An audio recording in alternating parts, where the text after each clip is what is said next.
Chinese virus. And now, with growing evidence that Joe Biden is an active business partner with the Chinese Communist Party, you have to ask, how could he ever lead us to victory against such a formidable adversary? The answer, of course, is Joe Biden can't. Here to discuss all of this are the authors of that piece in the Daily Caller, Donald Trump Jr. and Omeed Malik. Both of you, welcome to the program. How you doing? Thank you. Good to be with you guys. So, Don, let me start with you. When you look at China, what's going on with Hunter Biden, what's going on with Joe Biden, I'm sure you're like the rest of us that are demanding answers. Where's the FBI in all of this? They seem to be gone. And, I do take this one a little bit personally because they did go after me for 3 years. They accused me of doing a fraction of what Hunter Biden is actually doing. Notice that no one's denied the efficacy of the emails or the truthfulness of the emails. They would just rather pretend it's not happening. And that's the problem. I mean, that's what the sort of the op-ed that Omeed and I wrote really talks about, which is China's willing to exploit our willingness to put profits above everything else. That's what they've done. They don't treat our companies the same way that they do or that we would theirs. And if we did, they'd be outraged on a global scale. So they've been trying to exploit this. And as it relates to Joe Biden, it's not just the Chinese, it's the Russians and potentially the Ukrainians.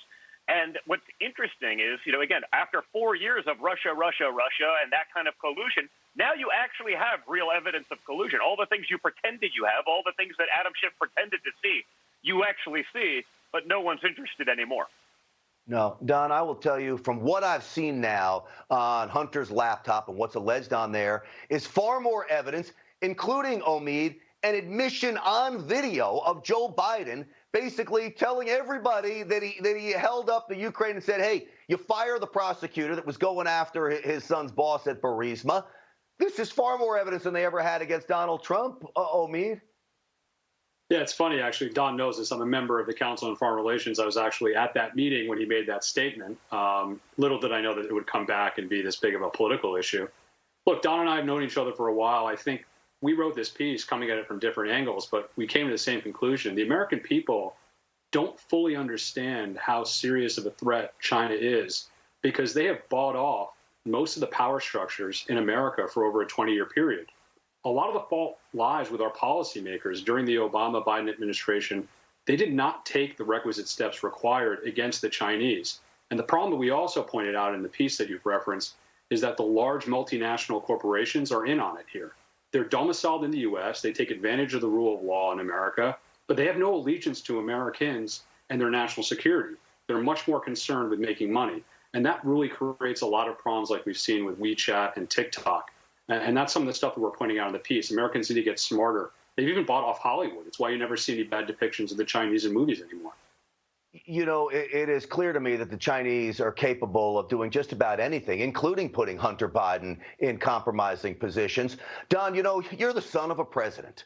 I'm sure, and I know you got Secret Service protection, there are plenty of people out there that love to see you put in compromising positions and what it could do to national security from your own perspective of what Hunter has been caught in. What would it mean if his father became president of the United States? Listen, I think it'd be disastrous. Like I said, for us, unlike Hunter Biden, we were actually international business people prior to my father getting into politics. We stopped doing new international deals precisely to avoid even the notion of impropriety. It seems like Hunter became an international business person just like he became a statewide business person when his father was a senator. That's why he was making six figures at MBNA in Delaware, because his dad was signing favorable legislation to help the credit card companies, which MBNA was a big part of. This has been a pattern that's been exploited. Now, they've been allowed to do it, and because they're linked to the Obama administration and because they're Democrats, the media would rather turn on the mainstream media and attack journalists for doing their job than actually attack the corruption and really the potential for disaster that this leads.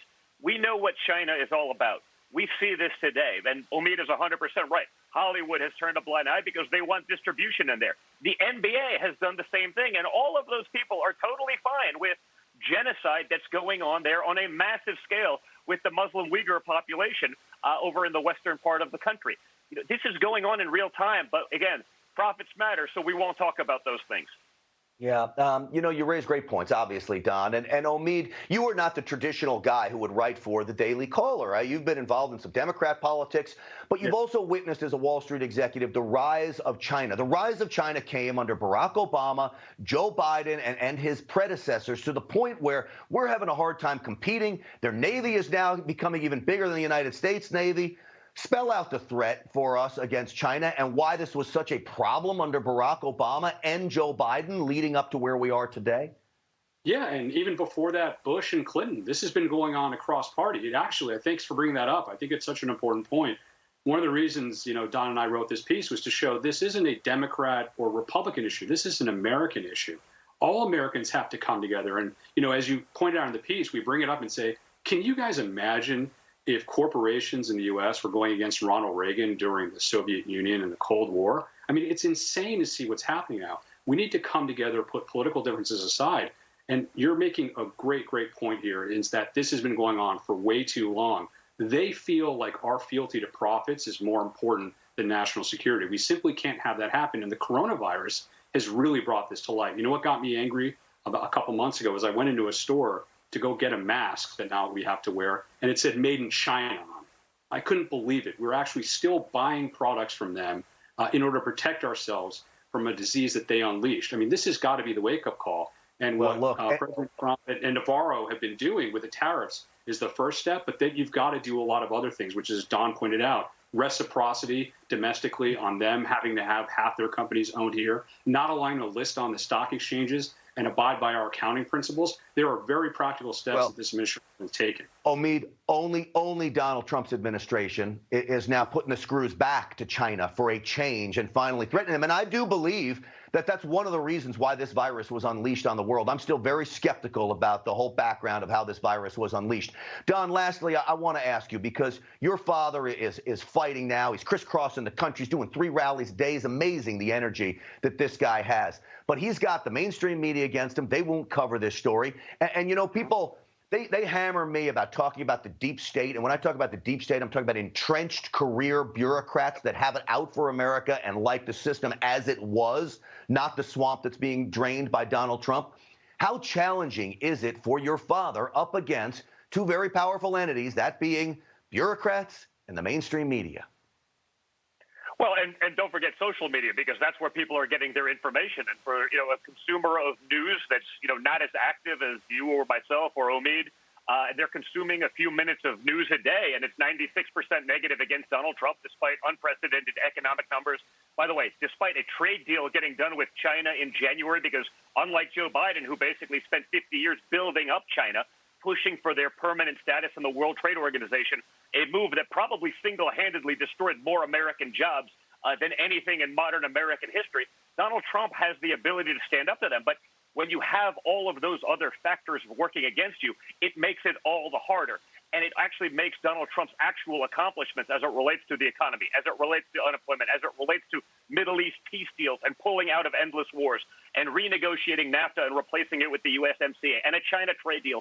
It makes those incredible accomplishments all the more impressive because no president in modern history has taken the incoming fire that Donald Trump has taken. How the rest of the country does not see it. We got 50% right there. Clearly, I think there's a silent majority that's going to come out big for your father, Donald Trump Jr. and Omeed Malik. I appreciate you both coming on the program. It really was a fascinating piece to read in the Daily Caller. I urge everyone out there to read it. Guys, thank you so much, and good luck to your father, Don. Thank you. All right.